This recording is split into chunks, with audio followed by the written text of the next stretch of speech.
it up. It's The Record Machine with your host, Jimmy Hall.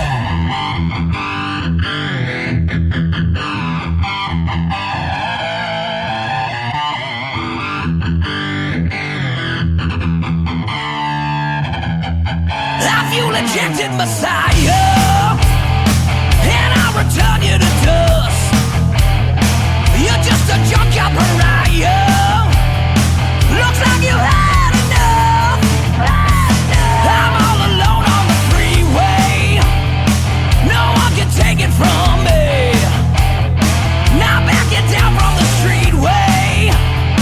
My engine bleeds me free. It's hell down for me as I see you pull away. The sun is burning my eyes. Live to ride another day. I'm gonna ride like hell.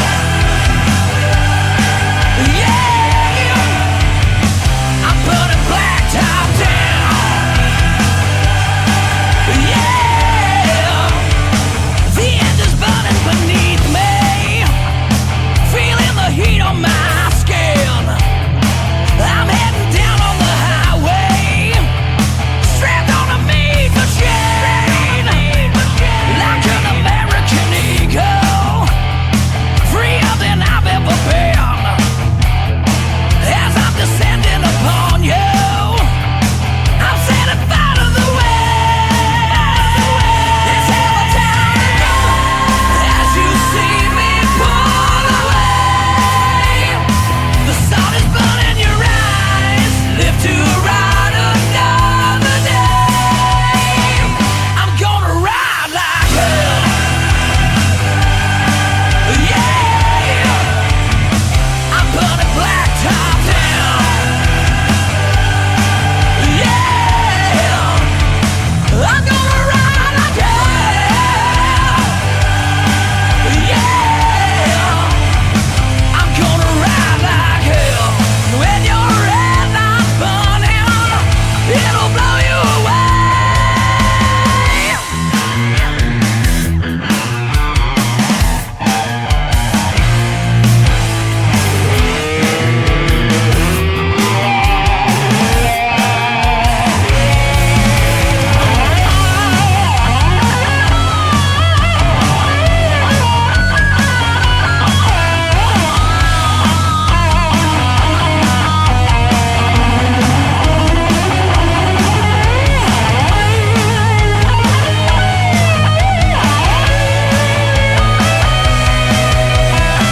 I'm gonna ride like hell. Yeah, I'm gonna ride like hell. Yeah, I'm gonna black top down. Yeah, I'm gonna ride like hell. Yeah, now come on.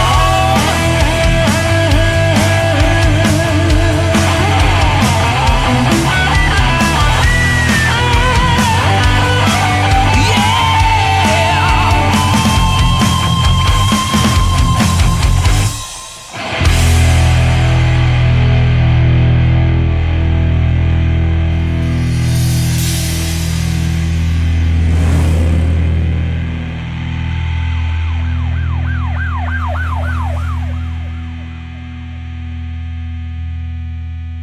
Ladies and gentlemen, please welcome from the band Storm Force lead singer Patrick Gagliardi to the program. Hey, James, how you doing, buddy? I'm doing good. How you doing, Patrick? Fantastic. It's a weekend. Love it. You're in Canada, correct? That's right. Niagara Falls, Ontario. What was the music scene like in your area before COVID hit? Really good. Really, like, surprisingly, the Falls is like a small city, right? 80,000 people, but it's a big tourist attraction. But even in the winter, there's just something about this area that's really like crazy for like duos and cover bands and rock and pop bands. And there's just like, if you wanted to, you could play 7 days a week. Wow. So which is unusual for a smaller town. Like, I think there's more gigs here than there is in Toronto. Wow. Which is 5 million people, right? Now, tell me a little bit about the band. When did you guys form? Who's in the band and what's their roles? All right. So the band formed would be from Greg. So Greg started the band. Greg Fraser is his name. And he was in a Canadian band that had quite a bit of success in the late 80s, early 90s called Brighton Rock. And, the equivalent to, I guess, the music or the Grammys over there is the Junos over here for music awards. And they were nominated 4 times. They had a gold record. Fantastic band. The singer was amazing. He actually just passed away a little while ago, unfortunately. But the guy was just a crazy good singer. I remember going to see them all the time. And I was definitely a fan. I started as a fan. So Greg, not because the singer passed, but Greg, for the last few years, the band broke up in the mid 90s. And they did a few shows in England in the 2000s. They did the Masters of Rock cruise a couple of years ago. But he was looking to get a new project started, and he's always writing. So basically what happened as far as my involvement is he knew me from when I was a kid. I used to hang out with my brother a long time ago, and I'd seen him play clubs. He's seen me play clubs, that kind of thing. I've seen him obviously play some bigger places. And then he called me and said, I'm doing this project, and I've got a few songs written already, and I've got some tracks laid down. Would you want to write lyrics for one and come down and sing it and just see how it fit, right? So I went down. That was one of the songs that actually made it on the album called "Run Like Hell." I love that song. Oh, thanks, man. So went down there to the studio, and I had written the lyrics, kind of, got them ready. I think I sang just like the first verse twice. I had only written a verse and a chorus, so I sang the first, sang. Then later on the next day, Brian, so that's the next guy in the band. He's the one that actually was the engineer and owns the studio that we recorded the album at. And so Brian sent a mix the next day, I think. And I was kind of driving around. I threw it in my car, and I gave it a listen. I'm like, wow, this is a great tune. Like, this sounds awesome. I love it. So he obviously followed up with me, said, what'd you think? What do you think? And I said, I love it. Like, I love the songs. I'd heard maybe 2 or 3 songs, but this is the only one I recorded. And I loved it. So I said, yeah, absolutely. So that's all how it kind of got rolling, like even further. I know he was trying out other singers before me and stuff, and it just didn't work out for whatever reason. And so I got in there. So there was me, Brian Hamilton, who's the drummer and the engineer on the album, and Greg, who kind of started the whole thing. He's the main writer. He writes all the lyrics melodies and chord changes, and I kind of come in there with the lyrics. And then we tried out a couple of different bass players. They come down to the studio, lay out a track, and then we found Mike. So Mike was a pretty popular guy with like cover bands, like just an amazing bass player. And same thing, came down, laid down some tracks, loved them. The biggest thing Greg wanted was he wanted local guys. Obviously guys that have the skills, but he didn't want to have to record something and then send the tracks to, Toronto or something like that and get somebody laid on a bass track and never kind of meet up and never really feel like a band. We spent time in the studio together because we're so close to each other. It wasn't, just everybody pitched in their little pieces. We were hanging out together, and I think it makes it more cohesive, and you can do more with the songs that way. Exactly. And so the last guy was Mike Baradelli. Sorry about that. I didn't finish that last part. Mike Baradelli, which is hard to pronounce for me sometimes, even though I'm Italian as well. And that's it. So once we got all the pieces, we started working on the album. That's awesome. And the debut album is called Age of Fear. How appropriate, right? Yeah, I think we've got so much feedback for that. You guys got a crystal ball? Like, what's going on here? You write an album, you release an album January 26th that talks about the age of fear, and a month and a half later we're in hell. So, and not just that. I mean, when I wrote those lyrics, because obviously COVID didn't exist, right? It was written more for the social climate, the political matters, and not that I'm a very political guy, but it just seemed like the world's kind of getting crazy, and it has a lot to do with media, like spreading fear, right? Trying to make everyone kind of scared of everything that's going on. But that's where that came from. And I just read today in the paper that Dr. Fauci is saying that he thinks there's going to be another big wave of COVID, which I hope he's wrong. Yeah, me too. Because for many reasons, just for the health of our countries, because I'm from Canada, you're from the States. But from a musician level, geez, I want to get back to playing. Exactly. Like I'm done. Like it's been a year. It'll be like I remember I was playing a gig up north a bit, last March, just a smaller gig, like just a rock cover band kind of thing. And that was the day. Like we were played one night, everything is fine. Played the next night, people are wearing masks. And the third night, it was, after we were done, that was it. Like I never played a gig again. NHL canceled the hockey. We're being a Canadian, I love hockey, so that was upsetting. NBA canceled basketball. And I'm like, what is going on here? And I literally remember, saying, well, come on, this will be a couple months, we'll be back to normal. It'll be fine. Right. And then it was like, summer, but when we get to summer, it's going to be fun. Yeah. And now it wasn't. I'm sitting here a year later going, okay, when's it going to be fine? Because I really want to get out there and play. So I've been listening to this CD like every day, like on the way to work, on the way home from work. And I'm telling you that every song on this album is great. Like every day I have a new favorite. Like last week it was Dirty Vegas. Now this week I'm driving in the car, I get the windows down and I'm cranking up Ride Like Hell. I love that song, man. That song. Oh man, thanks a lot. Kicks ass. What is your favorite song on the album and why?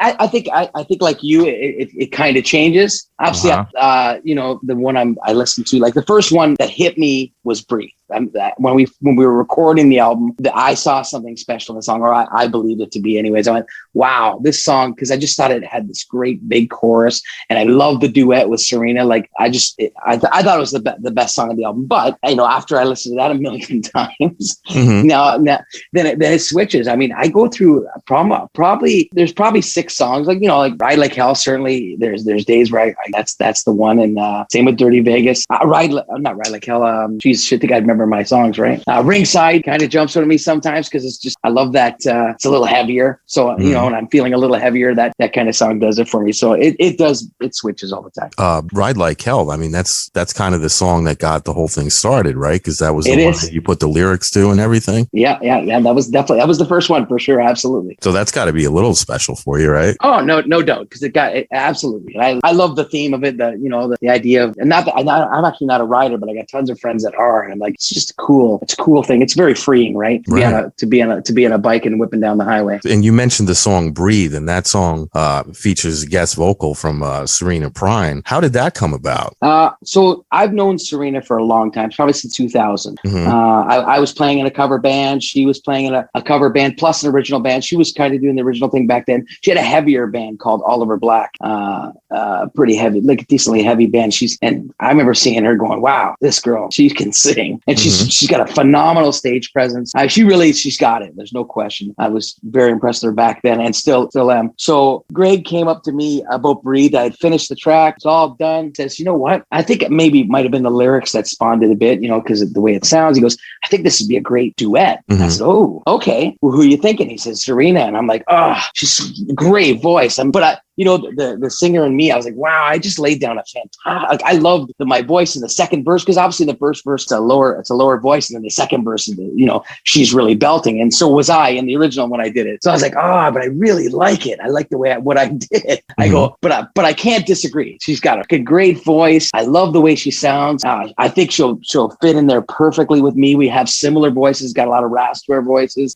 So let's see what it sounds like. And she came down and she destroyed it, obviously. And I went, okay, well, I'm done. I love that. The duet works perfect for me. And I love their voices together in the chorus. And, certainly once we get back to it, I can't wait to, especially locally, I'll be able to bring her up and actually sing it live with me. So it'd be awesome. So that's how that started. And she also has a brief, like a few lines in the song of the title track, right? Yeah, Age of Fear. So yeah, when she was in the studio doing Breathe, it was actually, I'm not sure whose idea was. Actually, wasn't there at that day. And either Brian or Greg had said, hey, we want to do this intro for Age of Fear, and they got her to sing it, and then they actually sent it to me, and I'm like, wow, I love that. That's a great in. Yeah, she's fancy. She's got a band called the Mandevilles, and they've had some success. Like they're an independent recording band. They actually did a little bit of playing with harp about 2 years ago or a year ago, and her stuff's more. Their stuff is more. It's rock, but on the poppy side. Okay, and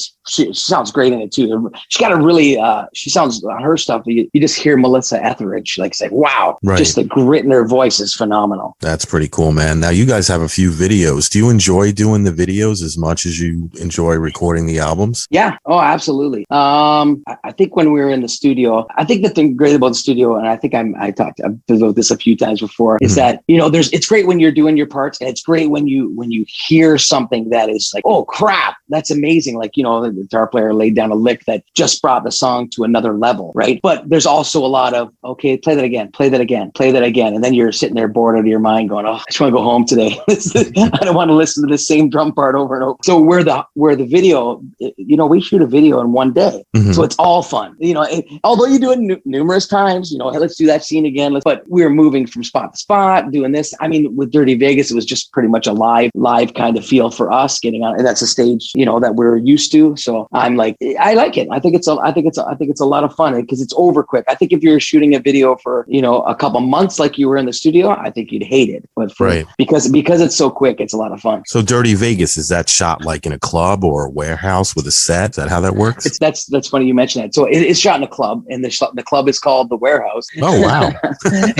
And it looks like a warehouse that's set up to be a club, you know? Yeah, absolutely. So that's a club that's pretty near to us here, and that's the show. We had one show. We had a few opportunities when the album was about to come out. You know, maybe it's festival here, maybe this, but we had booked a show for us, local show at the Warehouse, and then that was supposed to happen April 24th last year, and then COVID hit in March. That show got postponed to October. COVID's still here. It got postponed to this April. I'll guarantee COVID will still be here. So hopefully, you know, we'll postpone that show till this October. Yeah. Okay. And then hopefully it'll happen in the fall. But yeah, because we booked that club, we like the looks of it. We went, you know what, let's just see what they offered. It was a very small amount of money. We jumped down, set up, they had lots of lights. We set up a couple, you know, set up some more lights, set up some fog, and said, let's just shoot it here. And then it was fun. Just get on the stage. That was pretty quick. I think we didn't get there until the night, and we probably spent 5 hours, just 5 hours. And yeah, I mean, that's a lot. And when you think about it, because what they're doing is they're shooting multiple angles, and you're just playing the song over and over again, right? Just keep on, you know, they got the track blasting in the PA, and we're, you know, pantomiming over it, right? And it wasn't a big deal at all. Now, do you cast people to be in the club, like the crowd and everything? You just put a casting out, or those old people that you know? Actually, in that video, there's actually no crowd where we are. Oh, okay. So a lot of that is spliced in video shots of you know, our video guy got some shots of some crowds, put them in there. Oh, nice. And, there's some shots of Vegas and then there's some stock footage too that we just used because that was our first video. It was pretty low budget. We more just wanted to introduce the band. It was more about this is what we're going to look like on stage when you finally get to see it. Yeah, and it looks pretty damn cool too, man. Thanks, man. What are your plans for 2021? Few things. So, I mean, obviously, if COVID lightens up, we're going to do that show at the Warehouse. We're certainly going to try to book some more shows, some festival shows, maybe get down to the States, maybe get over to Europe. It really depends on COVID for that. But at the very least, we're in the middle of writing and recording the next album. Awesome. Besides music, what are some of the things that you like to do to unwind? Like I said, I got a boat. So that's in the summer, that's something like I'll be on it every week, like at least a few times a week. I like to just get out in the water and get in the boat. We'll do some cruising, or we'll get the wakeboard out, see if I can fall on my ass a few more times. That's always fun. You guys jet ski? So I like I got a buddy that's got a jet ski, so I'll go up to the cottage. We go to the cottage every year, and we'll go up there, and I'll bring the boat. We'll get on the boat, get in the jet ski. You know, I love the campfire setting too. Grab the acoustic. You know, I'll play. We go to the cottage. There'll be like 30 people, 40 people around me, and I'll just grab my acoustic and I'll play for 6 hours. It's like I'm playing the longest free gig you've ever seen, but it's a blast. It just sounds gives everybody a lot of fun, right? Play some classic stuff, play some 80s metal, anything, right? Like I'm open. I'm not very close-minded about music. I like everything. I'll play Beatles or some Elton John, or then I'll play Skid Row or whatever. You know, whatever they want to hear, right? I played a Kenny Rogers tune around the campfire. That's pretty cool. You do it like a metal version, or?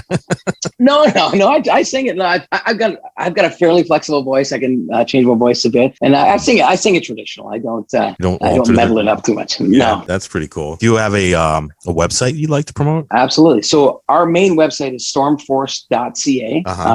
And on that website, you'll see everything. So we're on Facebook, Instagram, Twitter, and we're starting a TikTok recently. Haven't really put any content up there yet. And it's all on the website and there's also links to merch, links to buying the CD, everything. Pretty much you go to stormforce.ca. There's a link to everything that we have out there on the web. Cool. Any final thoughts before we go? Yeah, sure. Well, first of all, thank you for having me on. I appreciate it. Thanks for doing it. It's awesome. It's awesome for someone to take interest in this kind of music still, especially I know, Canada and probably the States to some degree, this music isn't obviously forefront anymore where, in Europe, it's actually still pretty big. Like it's amazing how many bands are crushing festivals, playing hard rock or metal music, which is amazing. But no, thank you very much for having me. And I hope to get out there. I think that's the biggest message is we really hope to get out there and maybe get on some festivals and, maybe end up in Myrtle Beach and see you. That would be awesome, man. Well, Patrick, I appreciate you coming on and I really dig the album. Can't wait to hear the next one. Oh, thanks, man. Thanks. I really appreciate it. Rock on. All right. You take care. Okay, see you, man. All right. Bye-bye.